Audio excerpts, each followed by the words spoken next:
Salam ərz edirəm tamam Türk bazı qardaşlarıma, ələl xüsus traktorçu bazı qardaşlarıma. Bu neçə müddətdir ki, məmləkətimin vəzində xoş deyildi ki, niyə şimdi gələk biz postları paylaşaq. Çünki bəziləri gəlirlər, sui-istifadə edirlər, bəziləri gəlirlər, bəzi sözlər yazırlar. Demək olmur, ki, nə gəlib yazacaqlar, hər kəsin öz didqahın gələcək yazacaqdır ki, mən belədir, sən belə elədin, məmləkət büzüydü. Dadaşım, mənim peycim, ya əmsalım mənlər ki, traktorun bir dənə fən peyciyik, bir dənə dəryanın içində bir qətrəyik. Biz traktora çalışırıq. O peycilər də ki, gəlirlər, siyasi bərxurd edirlər, onların vəzifəsi gələr, bəzi sözlər deyirlər.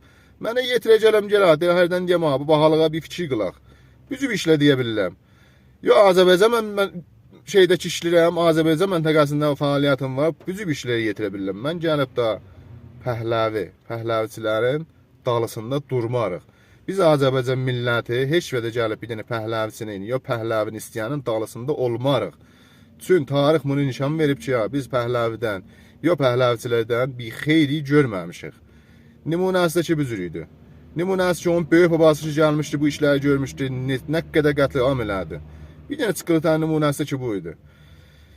Bir də təhsiyyət əzəyirəm ki, xanıvadələr ki, indiyə kimin bu vəzocay məmləkətdəki cavanların, dədə-babaların, uşağın əldən verib, Allah onlara səbr versin, Allah hamısına tək və təkinə rəhmət eləsin. Mən sizin çiçiyizəm, mən bir dənə traktorun fən peyciyəm. Eşq olsun, həmişə demişəm, traktor və traktorçu qardaşlarıma. Eşq olsun hamınıza.